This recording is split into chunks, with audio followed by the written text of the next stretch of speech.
Hello दोस्तों। उम्मीद आप ठीक होंगे और पढ़ाई अच्छे से कर रहे हो। हम पढ़ रहे हैं क्लास 12 केमिस्ट्री, चैप्टर का नाम ऑब्सेशन यौगिक।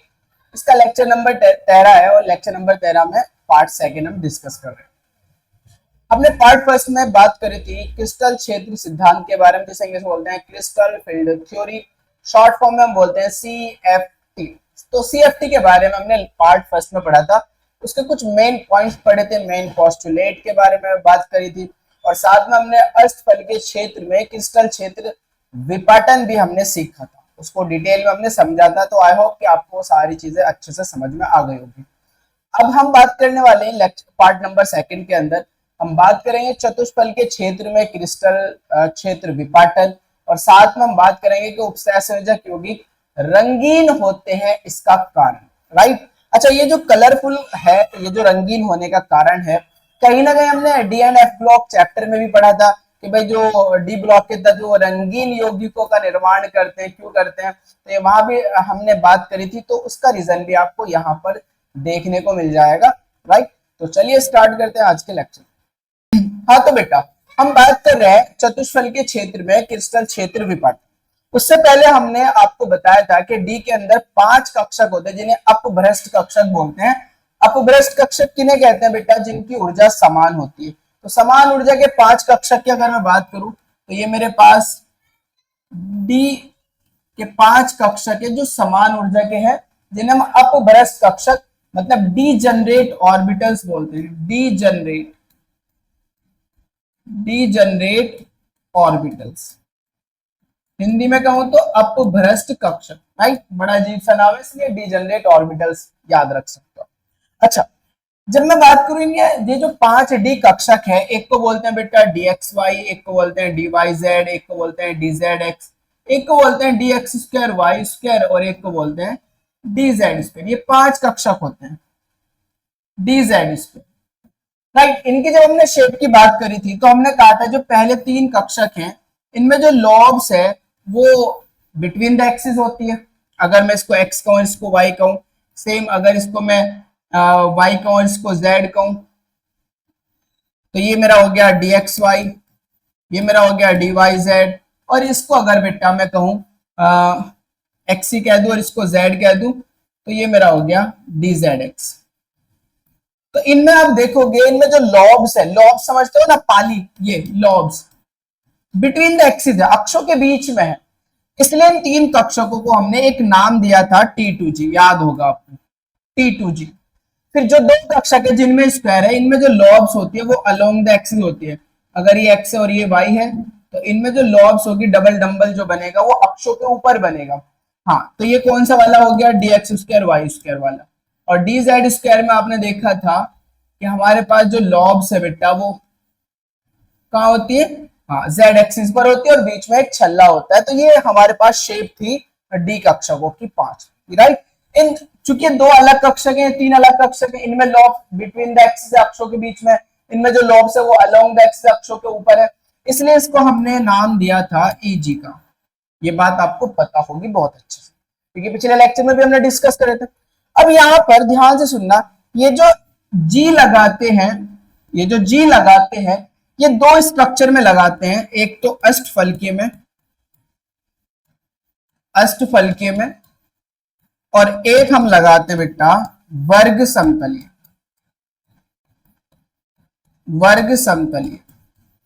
जी लगाते हैं EG, T2G। कौन सी? अष्टफलकीय और वर्ग समतलीय। अष्टफलकीय और बेटा वर्ग समतलीय। ऐसा क्यों होता है? तो याद रखना बेटा, अष्टफलकीय के अंदर जो सेंट्रल एटम होता है, अष्टफलकीय के अंदर मैं दिखा देता हूं इससे, जो सेंट्रल एटम होता है वो उसके अंदर सिमेट्री हुआ करती है। मान लीजिए मेरे पास ये वर्ग है, राइट, यहां बीच में मेटल होगा, एक लिगेंड यहां, एक लिगेंड यहां, एक लिगेंड यहां, एक लिगेंड यहां, राइट, एक ऊपर और एक नीचे। तो सेंट्रल मेटल एटम बिल्कुल केंद्र पर है। बिल्कुल कहां है बेटा? केंद्र पर है, सिमेट्री है। और जब सिमेट्री है तो इसलिए सिमेट्री के कारण ही हम जी यूज करेंगे, जी यूज किया जाता है। ऐसे बेटा वर्ग समतलीय, ये एक वर्ग हो गया, इसके अंदर भी सेंट्रल मेटल एटम बिल्कुल कहां होगा? सेंटर पर होगा। तो दो शेप के अंदर हम क्या यूज करते हैं बेटा क्या यूज करते हैं जल्दी बताओ? जी यूज करते हैं, ईजी। हाँ, और कब यूज नहीं करते? कब यूज नहीं करते? चतुष्फलके के अंदर। कहां बेटा? कहां यूज नहीं करते? चतुष्फलके के, टेट्राहेड्रल में। टेट्राहेड्रल में, टेट्राहेड्रल में हम सिर्फ इसको कहेंगे T2 और इसको कहेंगे E। मेरी बात समझ में आ रही है आपको? मेरी बात समझ में आ रही है? टेट्राहेड्रल के अंदर, टेट्राहेड्रल के अंदर हम T2G ना कहकर T2 बोलते हैं और EG ना कहकर इसको E बोलते हैं। जी हटा देते हैं क्योंकि टेट्राहेड्रल शेप के अंदर सिमेट्री नहीं होती। जो सेंट्रल मेटल एटम होता है वो केंद्र पर नहीं होता। जैसे मैं आपको बता देता हूं, जस्ट 2 मिनट वेट करें।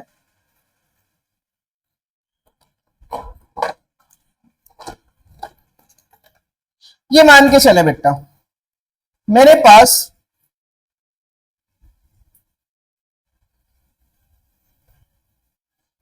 ये शेप कुछ ऐसे होगी, ये टेट्राहेड्रल शेप हो जाएगी बेटा। अब जो सेंटर है ना, सेंटर एटम बिल्कुल, वो चारों लिगैंड के बिल्कुल सेंटर पर नहीं होगा। मतलब अगर ऐसे कट करोगे तो चारों लिगैंड मतलब इस तरीके से कटिंग में नहीं आएंगे। समझ रहे हो बात को? तो सिमेट्री नहीं मिलेगी आपको, क्योंकि यहाँ पर सेंट्रल जो केंद्र पर मेटल है वो सिमेट्री, आप ऐसे कट करोगे तब सिमेट्री नहीं आएगी, आप ऐसे कट करोगे तब सिमेट्री नहीं आएगी, तो सिमेट्री नहीं पाई जाएगी। तो इस वजह से हम जी यूज नहीं करेंगे। तो दो ध्यान रखना, दो ये बात कि हम T2G EG कब कहते हैं? अष्टफल के स्ट्रक्चर के अंदर, क्योंकि ये तो हमारे सिलेबस से बाहर है। वर्ग समतल ये तो सिलेबस में ही नहीं है, इसलिए हम इसकी बात ही नहीं करेंगे। तो एक अष्टफलके की बात करेंगे और एक चतुष्फलके की बात करेंगे।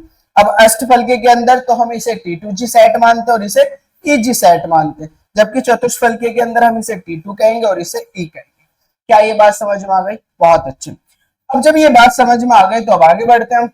हाँ, अब ध्यान से सुनना बेटा, आपने इनकी जो है आकृति देख ली पांचों के पांचों ऑर्बिटल्स की, कि यहाँ पर जो लॉब्स है, तीन ऑर्बिटल जिनमें dxy, dy, dz, इनमें जो लॉब्स है वो बिटवीन द एक्सिस, अक्षों के बीच में, और जो मेरे पास दो कक्षक है dx स्क्वायर, y स्क्वायर और dz स्क्वायर, ये जो कक्षक है बेटा, इनमें जो लॉब्स है वो अलोंग द एक्सिस, राइट। अब मैं इसको ध्यान से सुनना, मैं बना देता हूं। ये मेरे पास मेटल है, एक लिगैंड यहां पर है, एक लिगैंड यहां पर है, एक मान लीजिए ऐसे है, मान लो इस तरीके से, मान लो ये लिगैंड, और एक यहां है इस तरीके से। एंगल कितना है बेटा? हर लिगैंड के बीच का एंगल कितना है आप जानते हो? चतुष्फलके के अंदर कितना होता है? 109 डिग्री 28 मिनट, 109 डिग्री 28 मिनट का। अब अगर आप अक्षों पर जाते हैं, अगर आप अक्षों पर जाते हैं तो एंगल कितना होता है? बोले बेटा 90 डिग्री का। तो कहीं ना कहीं आपको ये जो ये वाला लिगैंड और ये वाला लिगैंड है, इनके बीच का एंगल 109 डिग्री है, तो कहीं ना कहीं ये अक्षों के बीच में मिलेगा भाई 90 डिग्री। फिर थोड़ा सा आगे को बढ़ाओगे तो यही तो आएगा 109 डिग्री। समझ पा रहे हो? यहां जस्ट लगभग मान के चलो कि इतना 109 डिग्री का एंगल बना रहा है। तो क्या आपको दिख रहा है कि ये अगर यहां पर लिगैंड है, सपोज दैट यहां कर बैठता है, तो अक्षों के बीच में तो जाकर बैठेगा। यानी कि जो लिगैंड बैठा हुआ है, कहां बैठा हुआ है? अक्षों के बीच में बैठा हुआ है। नहीं समझ में आ रही बात? हाँ, फिर से ध्यान से सुनो बेटा, ध्यान से सुनो। आप जानते हो कि जो एक्सिस होती है, अक्ष होती है, उनके बीच का एंगल 90 डिग्री होता है। ये बात तो आप जानते होंगे, राइट। अच्छा, अब मैंने इसको थोड़ा सा बढ़ा दिया एंगल को, मैं थोड़ा सा इधर को लेकर, तो मान लीजिए कि यहां पर आकर ये 109 डिग्री हो गया, 109 डिग्री 28 मिनट हो गए यहां से। तो अब मुझे बताओ, ये वाला जो एंगल है एक्चुअल में अक्षों के बीच में ही तो पड़ रहा है, क्योंकि वाई एक्सिस और जेड एक्सिस के बीच का एंगल भी तो 90 होगा, अक्षों के बीच में तो पड़ रहा है। तो ये जो 109 डिग्री 28 मिनट है, एक्चुअल में ये वाला लिगैंड और ये वाला लिगैंड, ये दोनों के दोनों, या ये वाला और ये वाला, क्योंकि इनके बीच का एंगल भी 109 डिग्री 28 मिनट है, इनके बीच का एंगल भी 109 डिग्री 28 मिनट है, इनके बीच का एंगल भी 109 डिग्री 28 मिनट। तो चारों के चारों लिगैंड कहां जाकर बैठ रहे हैं? अक्षों के बीच में जाकर बैठ रहे हैं। बिल्कुल बीच में नहीं है, बिल्कुल बीच में नहीं है। समझ पा रहे हो मैं क्या कह रहा हूं? लेकिन मान लीजिए सपोज दैट बीच यहां बैठ रहा है, बीच यहां बैठ रहा है, मान लीजिए बीच यहां बैठ रहा है बेटा, तो कहीं ना कहीं पास कोई है बीच के, बीच के क्या है, पास कोई है, दूर नहीं है, पास कोई ही है बीच के। तो ये बात आपको पता होनी चाहिए कि हमारे पास चतुष्फलके के अंदर जो लिगैंड है वो कहां जाकर बैठता है, अक्षों के बीच में जाकर बैठता है। अब सुनना बहुत अच्छे से, मैंने आपको कहा था ये 5 कक्षक है,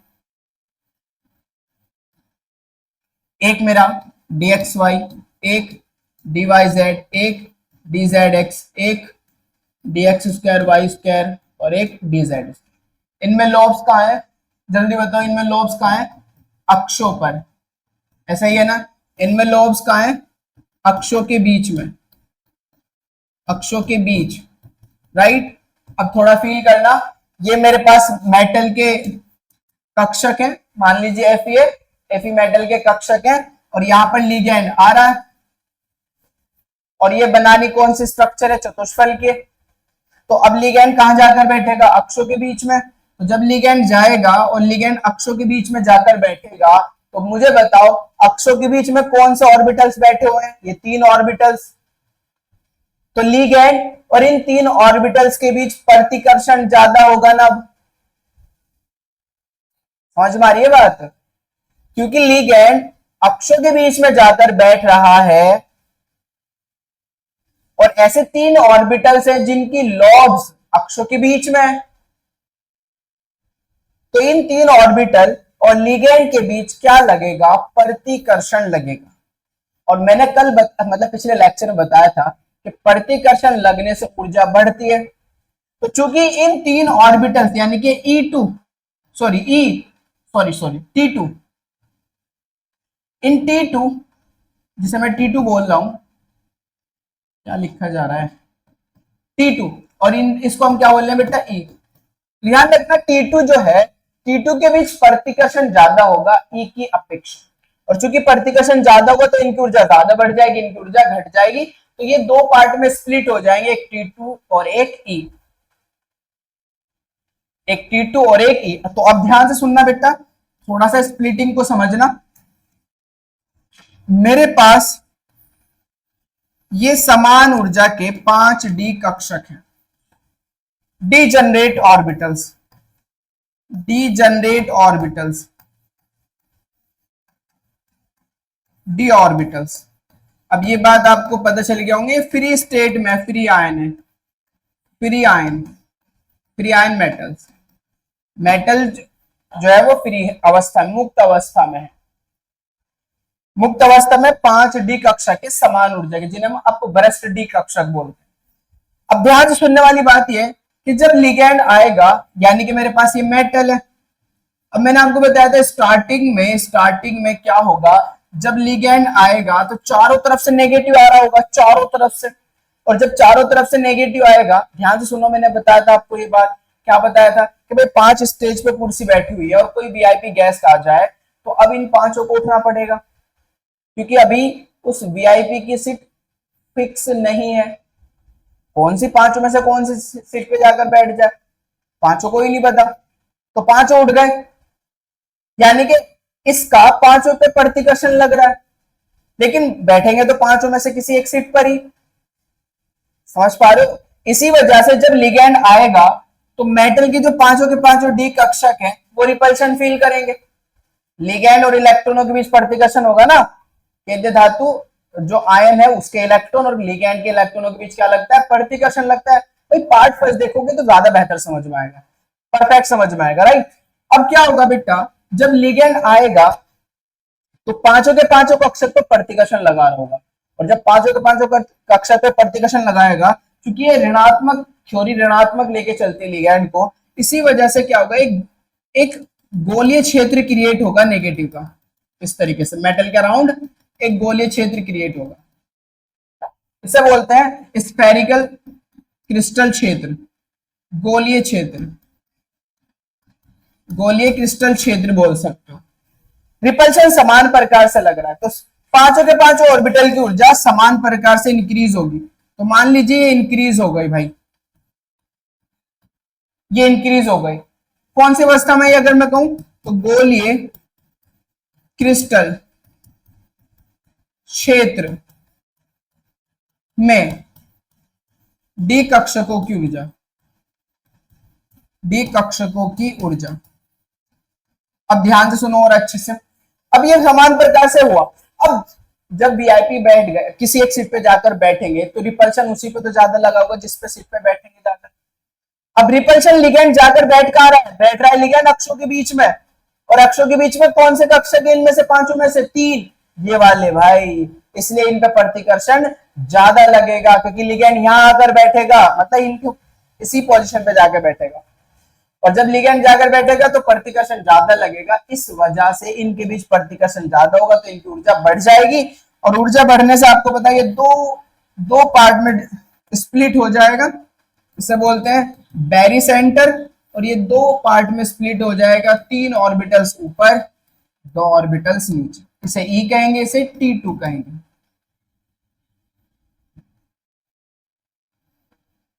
इसे T2 कहेंगे।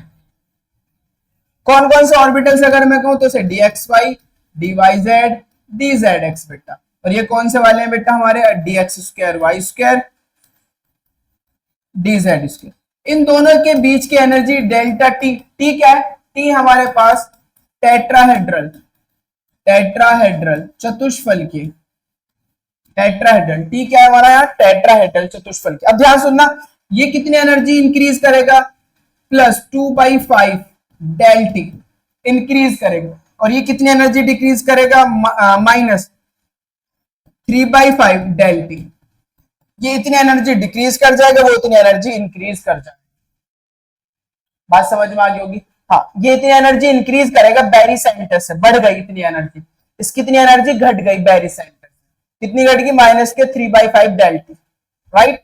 ये बात आपको पता होना चाहिए। अच्छा, एक और बात, हमने जब इससे पहले स्प्लिटिंग देखी थी ऑक्टाहेड्रल केस में, किसमें, ऑक्टाहेड्रल केस में, तो अब आपको पता था ऑक्टाहेड्रल के अंदर आपने देखा था, ऑक्टाहेड्रल के अंदर जो लिगैंड है वो अक्षों पर जाते हैं, और ऐसे कौन से कक्षक हैं जो अक्षों पर बैठे हुए हैं जाकर, जिनकी लोब्स अक्षों पर है, वो 2 ऑर्बिटल्स हैं, ई जी वाले। तो इसलिए हमारे पास क्या होगा बेटा, सेम प्रोसेस था कि हमारे पास पहले तो पांचों के पांचों कक्षक पर एनर्जी सेम रिपल्शन होगा, तो पांचों कक्षों की एनर्जी बढ़ेगी, फिर ये 2 पार्ट में स्प्लिट हो जाएंगे, एक ईजी और एक T2G। ये रहा, ये T2G। ये कौन से ऑर्बिटल है जो अक्षों पर बैठे हुए हैं, dx2 y2 dz2, और ये कौन सा ऑर्बिटल है, dxy dyz dzx। ये स्प्लिटिंग किस केस में बेटा, ऑक्टाहेड्रल केस में। इन दोनों की एनर्जी का जो गैप है उसे हमने डेल नॉट कहा था या 10dq कहा था, ये बात आपको पता होगा, राइट। ये कितनी एनर्जी इंक्रीज करता है, 3/5 डेल नॉट, और ये कितनी एनर्जी डिक्रीज करता है बेटा, -2/5 डेल नॉट, ये डिक्रीज करेगा। यही तो बताया था मैंने आपको ऑक्टाहेड्रल केस में। तो यानी कि ऑक्टाहेड्रल केस में जो स्प्लिटिंग है वो टेट्राहेड्रल के अपोजिट होती है, या जो टेट्राहेड्रल केस में जो स्प्लिटिंग है, विपाटन है, वो ऑक्टाहेड्रल के यानी कि अष्टफलके के विपरीत होता है। ये बात आपको पता है। दूसरी बात, ये जो स्प्लिटिंग है ऑक्टाहेड्रल के केस में ये ज्यादा होती है टेट्राहेड्रल से। कितनी ज्यादा होती है, जो टेट्राहेड्रल की स्प्लिटिंग है वो ज्यादा होगी 4/9 डेल नॉट से। इसका मतलब है 9 गुना 9 डेल टी बराबर 4 डेल नॉट। तो आप देख सकते हो 9 डेल टी बराबर है 4 डेल नॉट। किसका मतलब डेल नॉट ज्यादा बड़ी वैल्यू है भाई। डेल नॉट में तो 4 से गुना करनी पड़ रही है और डेल टी में 9 से गुना करनी पड़ रही है, तब बराबर आ रहे हैं। यानी कि 4 डेल नॉट बराबर है 9 डेल टी के, यानी कि डेल नॉट बड़ी वैल्यू है। तो याद रखना जो डेल टी है यानी कि जो डेल टी स्प्लिटिंग है टेट्राहेड्रल के अंदर वो कम है ऑक्टाहेड्रल के से। तो ऑक्टाहेड्रल की स्प्लिटिंग ज्यादा होती है किससे बेटा, डेल्टा टी से ज्यादा होती है, चतुष्फलके से ज्यादा होती है। ये बात भी आपको समझ में आ गई होगी। तो स्प्लिटिंग देख लो फिर से अच्छे से देख लो। ये हमारे पास क्या है, डिजनरेट ऑर्बिटल से समान ऊर्जा के 5 डी कक्षक है बेटा, राइट। जब लिगेंड्स आया तो एक गोलीय क्षेत्र बनाएगा, क्योंकि लिगेंड जो नेगेटिव है चारों तरफ से आ रहा होगा, इसलिए हमारे पास जो पांचों के पांचों कक्षक है उनकी एनर्जी बढ़ रही होगी, राइट। तो समान प्रकार से एनर्जी बढ़ी गोलीय क्रिस्टल क्षेत्र में। फिर क्या होगा, लिगेंड जाकर बैठेगा, कहां बैठेगा, अक्षों के बीच में बैठेगा बेटा जाकर। और अक्षों के बीच में कौन से 3 ऑर्बिटल्स है, ये 3 ऑर्बिटल्स है। तो इनके बीच प्रतिकर्षण ज्यादा लगेगा, जिस कारण इनकी एनर्जी बढ़ जाएगी, इसकी एनर्जी बढ़ जाएगी और इनकी एनर्जी घट जाएगी। तो T2 की एनर्जी बढ़ जाएगी, E की एनर्जी घट जाएगी। कितनी बढ़ जाएगी? 2/5 डेल टी, और कितनी घटेगी? -3/5 डेल टी घट जाएगी, राइट। इनका डिफरेंस डेल टी होता है। तो ये स्प्लिटिंग आपको शायद समझ में आ गई होगी। तो अब हम थ्योरी पे चलते हैं। देखिए बेटा क्या कह रखा है, हेडिंग लगानी, चतुष्फल के उपसंयोजन समूह में क्रिस्टल क्षेत्र विपाटन, इनके क्रिस्टल फील्ड स्प्लिटिंग इन टेट्राहेड्रल कोऑर्डिनेशन ग्रुप, राइट। अब इसको समझो, मैंने एक एक बात बता दी आपको, सुनो। चतुष्फल के जटिल यौगिकों में केंद्रीय धातु आयन केंद्र पर, सेंटर पर, तथा 4 लिगैंड कहां होंगे? चतुष्फलक के 4 कोनों पर स्थित होंगे। चतुष्फल की संरचना बना रहा है तो लिगैंड तो चतुष्फलक के केंद्र पे जाएंगे और लिगैंड जो मेटल जो होगा वो सेंटर पर होगा। इन जटिल यौगिकों में लिगैंड जो है E और T2, E का मतलब समझ में आ गया होगा, हाँ हाँ, जहां हम EG बोल लेते हैं अब वहां E कहेंगे, जहां T2G बोल लेते हैं वहां T2 कहेंगे। E तथा T2 कक्षकों के सीधे संपर्क में नहीं आते। जो हमारे पास लिगैंड है बेटा, जो लिगैंड है वो E और T2 के सीधे कांटेक्ट में नहीं आएगा। मैंने कहा ना बिल्कुल बीच में नहीं जा रहा भाई, लॉब्स जो है वो बिल्कुल बीच में है, लिगैंड थोड़ा सा ये मान लीजिए बीच है, तो लिगैंड हल्का सा इधर बैठा हुआ है बीच के, इसलिए बेटा सीधे संपर्क में नहीं आता। परंतु ये ई कक्षकों की अपेक्षा T2 कक्षकों के अधिक निकट होते हैं। ई की अपेक्षा जो है वो T2 के ज्यादा निकट होगा। जो लिगैंड है वो ई के कंपैरिजन में किसके पास ज्यादा होगा? T2 के पास ज्यादा होगा। अतः लिगैंडों के केंद्रीय धातु आयनों की ओर अग्रसर होने से जब लिगैंड केंद्रीय धातु आयन की ओर चलते हैं तो T2 कक्षकों की ऊर्जा, जो T2 कक्षक है उसकी ऊर्जा E कक्षकों की ऊर्जा से अधिक बढ़ती है। T2 की बढ़ जाएगी E2 से, E से। अतः डी उपकोशों का 2 समूहों में विपाटन हो जाता है, 2 ग्रुप में स्प्लिटिंग हो जाएगी। यद्यपि ये विपाटन अष्टफल के जटिल यौगिकों के विपरीत होता है, ऑक्टाहेड्रल के अपोजिट होता है। हाँ, चतुष्फल के लिगैंड क्षेत्र में T2 या E कक्षकों के अंतर को डेल टी से प्रदर्शित करते हैं। हमने दिखाया था इनका डिफरेंस डेल टी से, जैसा कि नीचे चित्र में दर्शाया गया है। डायग्राम देखें बेटा, ये रहा। मैं आपको अब ये भी समझा चुका हूं कि यहाँ विपाटन ऊर्जा डेल टी अष्टफल के डेल नॉट की तुलना में कम होता है।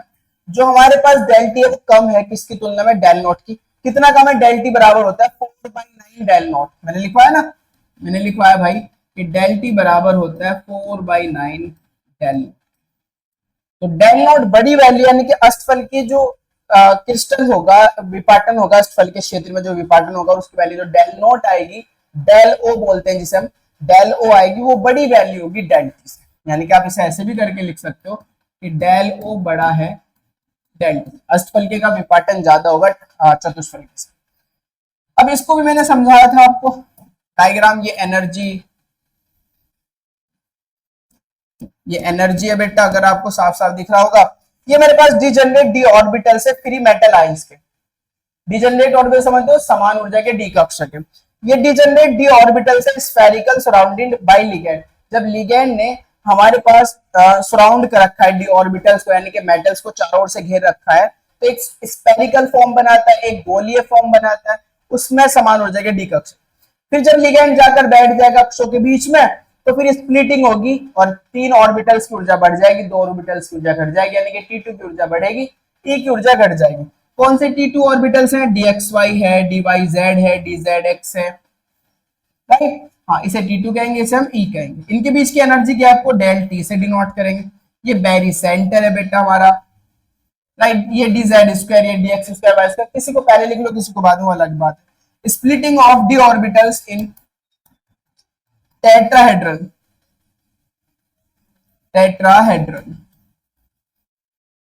ठीक है। टेट्राहेड्रल में हम स्प्लिटिंग को, ये डायग्राम है, तो ये डायग्राम बनाना है आपको और चतुष्फलके के अंदर आपको देना है। ज्यादातर जो इंपोर्टेंट है वो अष्टफलके वाला है, वो बहुत ज्यादा इंपोर्टेंट है, ज्यादा क्वेश्चन वहीं से आते हैं। हाँ, तो याद रखना वो तो 100% आपको करना ही करना। आगे बढ़ते हैं। अब बात करें उपसंयोजन यौगिकों में, हाँ, कलर के बारे में, यौगिकों में रंग की व्याख्या। कलर की बात करते हैं तो ध्यान से सुनना बहुत अच्छे से, कलर के बारे में बहुत आसान सी बात है। मान लीजिए मेरे पास ये कंटेनर है जिसके अंदर हमने कोई उपसंयोजक यौगिक डाल रखा है। मैं उपसंयोजक यौगिक की अगर बात करूं तो जो काफी एग्जाम में पूछा जाता है वो ले लेते हैं। टाइटेनियम का एक कॉम्प्लेक्स है, टाइटेनियम के हाइड्रेट का एक कॉम्प्लेक्स है TiH2O6 ट्राइपॉजिटिव। ये मेरा बैंगनी रंग का होता है, पर्पल कलर का। कैसे कलर का होता है बेटा? पर्पल। ध्यान सुनना, ध्यान से सुनने वाली बात यह है कि जब मैं इसके ऊपर व्हाइट लाइट डालता हूं, लाइट का सोर्स डालता हूं, इस तरीके से लाइट निकल रही है, बस ऐसे जा रही है लाइट, व्हाइट लाइट डालते हैं हम इसके ऊपर। जैसे मैं इसके ऊपर व्हाइट लाइट डालता हूं, सोर्स ऑफ लाइट कह दो, सोर्स ऑफ लाइट, लाइट का सोर्स, ठीक है, सोर्स ऑफ लाइट डालता हूं मैं इसको। हाँ, तो क्या होगा, ये कुछ लाइट का कुछ वेवलेंथ को, कुछ फ्रीक्वेंसी को, कुछ तरंगदैर्ध्य को एब्जॉर्ब कर लेगा, अवशोषित कर लेगा। कुछ क्या कर लेगा उसको बेटा? अवशोषित कर लेगा। किसी एक अपनी पसंद की, जो भी इसे पसंद होगा, उस लाइट को, उस कलर को ये क्या कर लेगा? अवशोषित कर लेगा। और जिस कलर को ये अवशोषित करेगा, ध्यान से सुनते रहना, व्हाइट कलर डाला आपने इस पर, व्हाइट के अंदर सातों के सातों रंग होते हैं, आप जानते हो विबग्योर को अच्छे से, इसको जानते हो विबग्योर, सात के सात कलर को अच्छे से जानते होंगे आप बहुत अच्छे से, राइट। तो जैसे आपने इसमें व्हाइट के अंदर सातों कलर होते हैं, व्हाइट डाला इसमें, तो इनमें से कोई भी एक कलर की ये वेवलेंथ को एब्जॉर्ब कर लेगा, अवशोषित कर लेगा, राइट। अब जब ये अवशोषित कर लेगा तो अब ये जो लाइट है ये व्हाइट नहीं रहेगी, ये सफेद नहीं रहेगी, इसका जो सफेद कलर है वो गायब हो जाएगा। अब ये कैसा दिखेगा हमें? ये बैंगनी दिखेगा। अब इस बैंगनी दिखने का रीजन क्या है वो समझेंगे हम। समझ लो बेटा, जब आपने इस पे व्हाइट लाइट डाली तो इसने किसी एक कलर को इनमें से क्या करा? एब्जॉर्ब करा, अवशोषित कर। अब जब ये अवशोषित करेगा तो जिस कलर को अवशोषित करेगा उसका पूरक रंग आपको दिखेगा, उसका पूरक कलर, कॉम्प्लीमेंट्री कलर,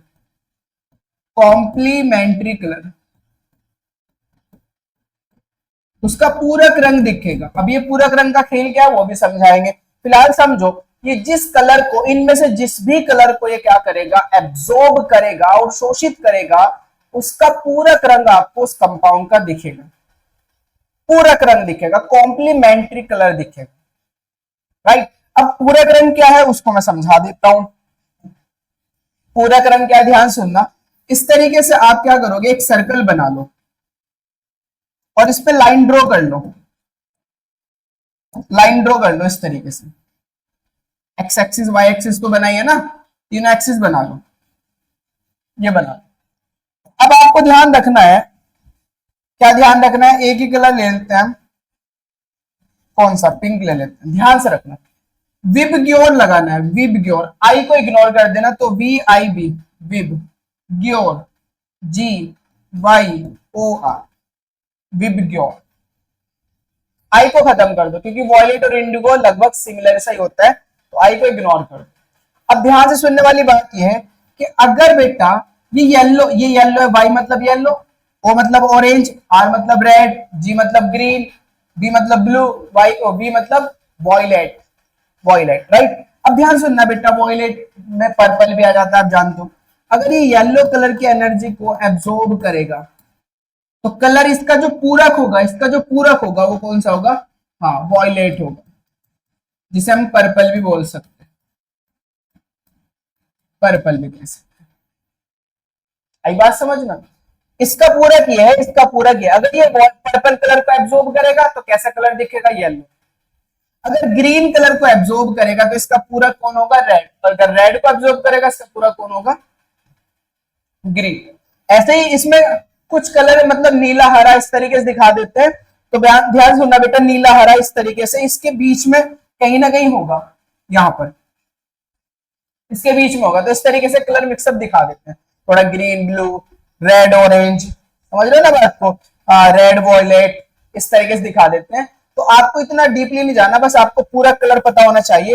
येलो का पूरा वॉयलेट है, ऑरेंज का ब्लू है, ब्लू का ऑरेंज है, राइट, ग्रीन का रेड है, ऐसे आपको पूरा कलर मिल जाएंगे आपको। तो ये बात भी समझ में आ गई पूरा कलर कौन सा होता है।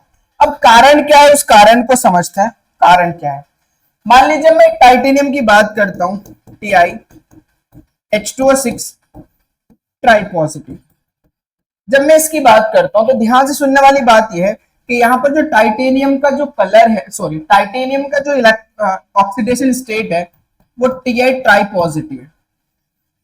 निकाल सकते हो भाई, Ti को x मान लोगे, H2O 0 होता है इंटू 6 बराबर +3, तो x किस में आ गया बेटा +3।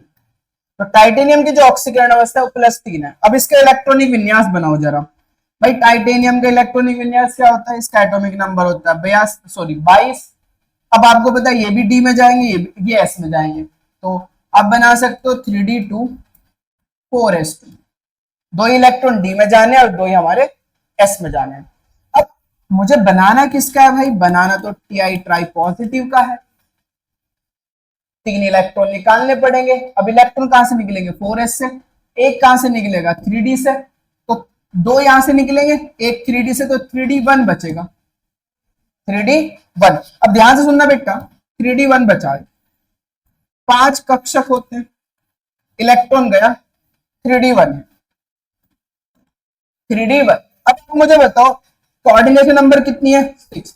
अगर कोऑर्डिनेशन नंबर 6 है तो डेफिनेटली 100% अष्टफल की संरचना होगी इसकी। और अगर अष्टफल की संरचना होगी तो आप जानते हो इसकी स्प्लिटिंग जो है उसमें T2G ऑर्बिटल ऊपर जाएंगे और सॉरी Tg ऑर्बिटल ऊपर जाएंगे और T2G ऑर्बिटल नीचे आएंगे। स्प्लिटिंग दिखा दिया अष्टफल के क्षेत्र में। अब ये जो इलेक्ट्रॉन है वो लो एनर्जी के ऑर्बिटल्स में जाएगा। आप जानते हो ज्यादा स्टेबिलिटी फील करते हैं लो ऑर्बिटल्स के अंदर, ये यहां जाएगा। अब क्या होगा, जब आपने इस पर व्हाइट लाइट डाली, लाइट ऑफ सोर्स डाला व्हाइट, तो इसने येलो कलर की एनर्जी को एब्जॉर्ब करा। कौन सी कलर की बेटा, येलो कलर की एनर्जी को एब्जॉर्ब करा। एनर्जी क्या करी इसने, अवशोषित करी।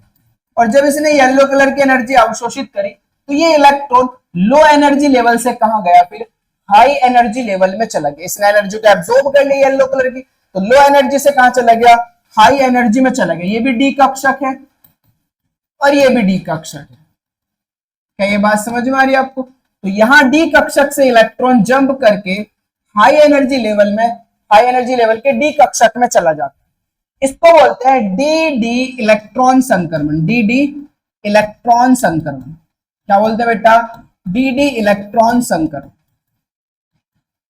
अब जब इसने येलो कलर की एनर्जी एब्जॉर्ब करी, अवशोषित करी, अवशोषित करके ये लो एनर्जी लेवल के डी कक्षक से हाई एनर्जी लेवल के डी कक्षक में चला गया, तो जब ये वापस आएगा तो इसका पूरा कलर देगा।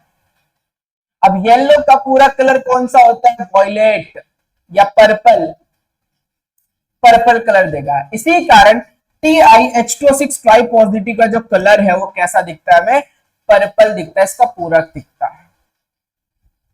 तो मैंने 3 कारण बताए। सबसे पहले तो आपको पता होना चाहिए व्हाइट लाइट ऑफ सोर्स डालनी, उसमें से कुछ एनर्जी एब्जॉर्ब करेगा, उसका पूरा कलर देगा। किसके कारण होता है ऐसा, डी डी संक्रमण के कारण। याद रखना क्रिस्टल क्षेत्र सिद्धांत के आधार पर उत्सर्जक रंगीन होते हैं, किसके कारण होते हैं, डी डी इलेक्ट्रॉन संक्रमण के कारण, डी डी इलेक्ट्रॉन संक्रमण के कारण। तो चलिए अब देखते हैं, ध्यान सुनो बेटा।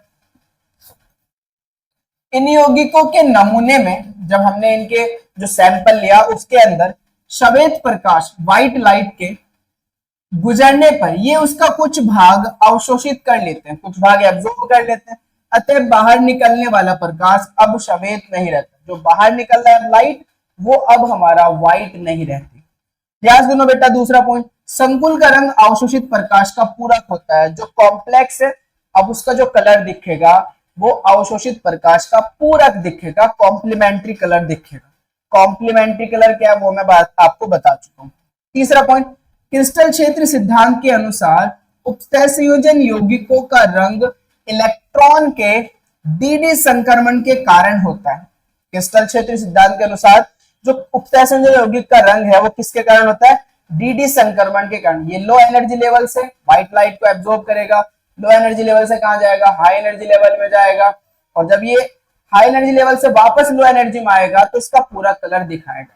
येलो का पूरा कौन सा होगा बेटा? वॉयलेट या फिर पर्पल, जैसा कि आपने देख चुके। राइट, आगे बढ़ते हैं। तो जो एग्जांपल मैंने समझाया है वो यहाँ पर दिखा भी दिया, ध्यान से देख सकते हो। TiH2O6 ट्राइपॉजिटिव संकुल जलीय विलयन में बैंगनी रंग का होता है। Ti थर्ड, यानी कि Ti की जो ऑक्सीडेशन स्टेट है वो थर्ड है, का विन्यास 3D1 है, 3D1 आया था। इसका जलीय विलयन पीला प्रकाश अवशोषित करता है। जो इसका जलीय विलयन है वो कैसा प्रकाश अवशोषित करता है? पीला, जिससे 3D इलेक्ट्रॉन T2G ऊर्जा स्तर के डी कक्षक से Eg ऊर्जा स्तर के डी कक्षक में विस्थापित हो जाते हैं। T2G से कहां चला गया था बेटा? Eg के अंदर चला गया था। इस डी इलेक्ट्रॉनिक संक्रमण के कारण विलयन कैसा दिखता है? विलयन का रंग बैंगनी दिखाई देता है। क्या बात समझ में आ गई? तो क्वेश्चन आता है कि TiH2O6 ट्राइपॉजिटिव का रंग बैंगनी होता है, कारण बताओ। ये आपको आंसर देना है, दे दोगे? बहुत आसान है। हाँ, ये आपको पता होना चाहिए, बहुत बार एग्जाम में आ चुका है, प्रॉब्लम आती है एग्जाम में। एनसीईआरटी का क्वेश्चन है, बहुत इंपोर्टेंट है। TiH2O6 ट्राइपॉजिटिव बैंगनी कलर का होता है, कारण बताओ।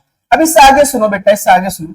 अगर मैं इस TiH2O6 ट्राइपॉजिटिव को गर्म कर दूं तो गर्म करने से क्या होगा? इसके अंदर जो वाटर के मॉलिक्यूल है, जो H2O के मॉलिक्यूल है, ये वेपर बन के उड़ जाएंगे। H2O खत्म। अगर H2O खत्म हो जाएगा, यानी कि अगर लिगैंड ही गायब हो जाएगा, H2O लिगैंड ही तो है यहाँ पर भाई, H2O क्या है यहाँ पर? लिगैंड है। अगर लिगैंड ही गायब हो जाएगा तो स्प्लिटिंग नहीं होगी। अब मुझे बताओ, ये जो डी कक्षक है 5, ये जो टूट रहे हैं Eg और T2G में, ये किसके कारण टूट रहे हैं? मुझे बताओ आप। भाई दोनों लेक्चर कंप्लीट कर लिए, किस वजह से टूट रहे हैं? इनकी वजह यह है कि जो मेटल के हमारे पास डी कक्षक है, जब लिगैंड आता है तो इनके जो इलेक्ट्रॉन उपस्थित है और लिगैंड के जो इलेक्ट्रॉन है उनके बीच लगता है प्रतिकर्षण। इस प्रतिकर्षण के कारण बेटा इन 5 कक्षों की स्प्लिटिंग हो जाती है। इन 5 कक्षों क्या हो जाती है? स्प्लिटिंग, विपाटन हो जाता है। यानी कि मेटल के इलेक्ट्रॉन और लिगैंड के इलेक्ट्रॉन के बीच लगता है प्रतिकर्षण, और इस प्रतिकर्षण से स्प्लिटिंग हो जाती है डी कक्षकों की। स्प्लिटिंग होने से लो एनर्जी लेवल बनेगा, एक हाई एनर्जी लेवल बनेगा। तो इलेक्ट्रॉन लो एनर्जी लेवल से कहां जाएगा? हाई एनर्जी लेवल, जिस कारण में क्या पाया जाएगा? डी संक्रमण, जिसके कारण ये कलर शो करेंगे। तो जब हमारे पास लिगैंड ही नहीं रहेगा, अब लिगैंड नहीं रहेगा तो प्रतिकर्षण नहीं रहेगा, प्रतिकर्षण नहीं रहेगा तो स्प्लिटिंग नहीं होगी, और स्प्लिटिंग नहीं होगी तो फिर कलर भी नहीं होगा। तो भाई साहब समझ लो इस बात को कि हमारे पास अगर लिगैंड की उपस्थिति नहीं है, अगर लिगैंड उपस्थित नहीं है तो फिर वो कंपाउंड कलरफुल नहीं होगा। अब जैसे मैं इसको गर्म कर दूं तो गर्म करने से यहां से H2O गायब, लिगैंड खत्म, लिगैंड की अनुपस्थिति हो गई, तो फिर ये कलरलेस हो जाएगा, फिर ये रंगहीन हो जाएगा।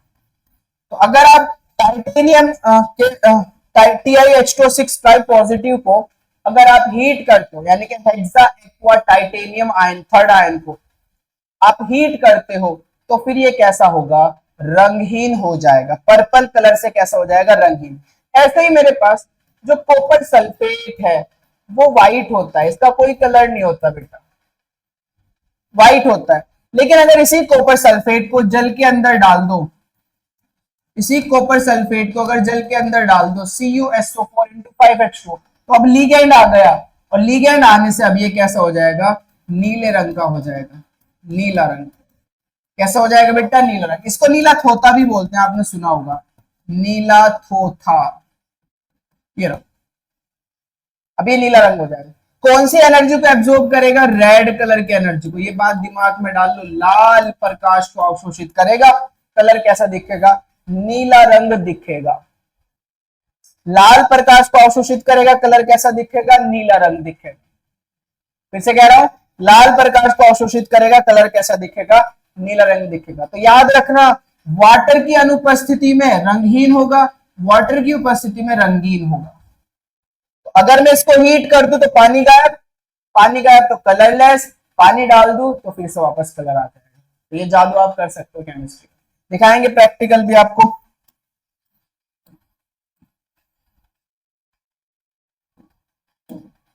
देख सकते हो बेटा, लिगेंड की अनुपस्थिति में क्रिस्टल क्षेत्र विपाटन नहीं होता, स्प्लिटिंग नहीं होती, अतः पदार्थ रंगहीन हो जाता है। इसका एग्जाम्पल देख सकते हो। एग्जाम्पल फर्स्ट, TiH2O6 ट्राइपॉजिटिव को गर्म करने पर इसमें से जल निकल जाने के कारण यह रंगहीन हो जाता है। ऐसे एग्जाम्पल सेकंड देख सकते हो, निर्जलीय CuSO4 सफेद होता है परंतु CuSO4 × 5H2O नीले रंग का होता है। याद रखना ये कौन सी कलर की एनर्जी एब्सॉर्ब करता है बेटा, लाल कलर की एनर्जी को अवशोषित करता है। और ये कौन से कलर की एनर्जी को अवशोषित करता है, पीले कलर की एनर्जी को अवशोषित करता है, बैंगनी रंग देता है। तो आपको दोनों ही पता होना चाहिए कौन सी एनर्जी एब्सॉर्ब कर रहा है और उसका पूरा रंग क्या होगा, वो कौन सा कलर दे रहा है। दोनों बात आपको पता, राइट। आगे बढ़ते हैं। क्रिस्टल क्षेत्र सिद्धांत की सीमा, limitations of crystal field theory. आपको पता होना चाहिए लिमिटेशंस के बारे में अगर बात करें तो हालांकि CFT थ्योरी बहुत जगह सक्सेसफुल रही, बीबीटी से तो कहीं ना कहीं बहुत ज्यादा सक्सेसफुल रही, लेकिन कुछ पॉइंट में फेलियर भी रही। सबसे बड़ा फेलियर पॉइंट क्या था कि इन्होंने लिगेंड को नेगेटिव माना, यानी कि दोनों मेटल और लिगेंड को चार्ज पॉइंट माना। और चार्ज पॉइंट मानने के बाद इन्होंने कहा जो मेटल और लिगेंड के बीच की बॉन्डिंग है वो आयनिक है। अब आप जानते हो, अब अगर आप जानते हो कि अगर आयनिक और लिगेंड भी नेगेटिव है, लिगेंड नेगेटिव कहते हैं ना, ये नेगेटिव मान के चलता है थ्योरी। अगर लिगेंड नेगेटिव है तो फिर इसका मतलब जो नेगेटिव लिगेंड्स थे उनके कारण स्प्लिटिंग ज्यादा होनी चाहिए थी। जैसे F- नेगेटिव लिगेंड है, Cl नेगेटिव लिगेंड है, इनके कारण स्प्लिटिंग ज्यादा होनी चाहिए थी, लेकिन ऐसा देखने को नहीं मिला। ये तो क्रिस्टल सॉरी वैद्युत रासायनिक स्पेक्ट्रो रासायनिक जो श्रेणी थी उसके अंदर सबसे नीचे आ रहे थे। तो स्पेक्ट्रोकेमिकल सीरीज स्पेक्ट्रो रासायनिक श्रेणी पढ़ाई है ना, उसमें जो है ना वो सबसे नीचे आ रहे हैं, यानी कि इनके कारण तो स्प्लिटिंग सबसे कम हो रही है। ये तो वीक फील्ड लिगेंड है, तो कहीं ना कहीं ये फेलियर पॉइंट था पहला इनका। तो आप देख सकते हो बेटा पहला पॉइंट, क्योंकि इनमें लिगेंडो को बिंदु आवेश माना गया है अतः ऋणायनिक लिगेंडो को अधिक विपाटन प्रभाव उत्पन्न करना चाहिए, ज्यादा स्प्लिटिंग करनी चाहिए। लेकिन ये लिगेंड वास्तव में स्पेक्ट्रो रासायनिक श्रेणी के निचले सिरे में आता है, रियल में ऐसा नहीं होता। तो ऐसा क्यों नहीं होता, ये बात एक्सप्लेन नहीं करता। दूसरी बात बेटा, ये इस बात को भी एक्सप्लेन नहीं कर पाए, कौन सी बात को, कि हमारे पास जो मेटल और लिगेंड के बीच का बॉन्ड है वो आयनिक है। तो कोई भी बॉन्ड प्योर आयनिक नहीं होता, 100% आयनिक नहीं होता, उसके अंदर कुछ ना कुछ सह संयोजक लक्षण होता है, सह संयोजक प्रकृति जरूर होती है। 100% कोई भी बंद आयनिक नहीं होता। तो ये मेटल और लिगेंड के बीच सह संयोजक प्रकृति को भी एक्सप्लेन नहीं कर पाई, इन्होंने प्योर आयनिक माना इन दोनों, राइट। तो दूसरा पॉइंट फेलियर यह था कि यह सिद्धांत लिगेंड तथा केंद्रीय परमाणु के बीच आबंध की सह संयोजक प्रकृति को चर्चा नहीं करता है, इसकी इनके बीच सह संयोजक प्रकृति की कोई भी चर्चा नहीं करता। तीसरा जो फेलियर पॉइंट था कि यह जटिल यौगिकों में पाई बंध की उपस्थिति को स्पष्ट नहीं करता है। हाँ, पाई बॉन्ड भाई सुनो अच्छे से, मेटल और कार्बोनिल जो होता है ना, मेटल और कार्बोनिल, इसके बीच में याद रखना पाई बॉन्डिंग होती है, डबल बॉन्ड पाया जाता है। एक तो सिग्मा तो हो ही गया हमारे पास, दूसरा मेटल भी से इलेक्ट्रॉन ट्रांसफर करता है, मेटल इलेक्ट्रॉन ट्रांसफर करने से यहाँ पर इनके बीच कौन सा बंध बनता है, पाई बंध बनता है। यानी कि याद होगा आपको सीओ के कारण स्प्लिटिंग सबसे ज्यादा हो रही थी। स्प्लिटिंग होने का रीजन क्या है कि सी और मेटल के बीच का जो बॉन्ड है वो सबसे ज्यादा स्ट्रॉन्ग है, बहुत ज्यादा स्ट्रॉन्ग है। तो ऐसा क्यों है, क्योंकि यहाँ पर इसके बीच डबल बॉन्ड पाया जाता है भाई। यहाँ पहले तो ये डोनेट करता है मेटल को, मेटल इसे डोनेट करता है, तो सिग्मा और पाई दोनों बंध बनते हैं। जब भी ये थ्योरी मेटल और लिगेंड के बीच पाई बंध को एक्सप्लेन नहीं करती है। तो याद रखना जो कार्बोनिल होता है ना वो मेटल के साथ पाई बंध भी बनाता है। यहाँ बैक बॉन्डिंग होती है, मतलब मेटल भी सीओ के साथ बॉन्ड बनाता है। बैक बॉन्डिंग, क्या कह रहा हूं मैं, बैक बॉन्डिंग समझाएंगे जब आपको मेटल लिगेंड पढ़ाएंगे तब समझाएंगे। याद रखना कार्बोनिल और मेटल के बीच क्या पाई जाती है, बैक बॉन्डिंग पाई जाती है, और बैक बॉन्डिंग के कारण कौन सा बंध बन जाता है, पाई बंध बन जाता है। तो ये थ्योरी इसको भी एक्सप्लेन नहीं करती। चौथी बात, ये आवेश स्थानांतरण बैंडों को स्पष्ट नहीं करती। अभी हमने देखा था डीडी संक्रमण, तो डीडी संक्रमण के कारण ही चीजें कलरफुल नहीं होती, और भी कारण होते हैं कलरफुल होने के, जैसे K2Cr2O7 है, इसके अंदर चार्ज ट्रांसफर, आवेश स्थानांतरण के कारण ये ऑरेंज कलर का होता है।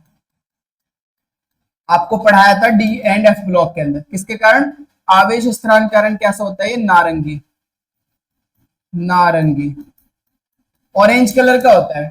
तो किसके कारण होता है, आवेश स्थानांतरण कारण। ये डीडी संक्रमण नहीं शो करता, तो ये आवेश स्थानांतरण को भी नहीं बता इसके कुछ फेलियर पॉइंट है। तो आई होप कि आपको सीएफटी थ्योरी समझ में आई होगी। पढ़ते रहिए, मेहनत करते रहिए। Thank you for watching.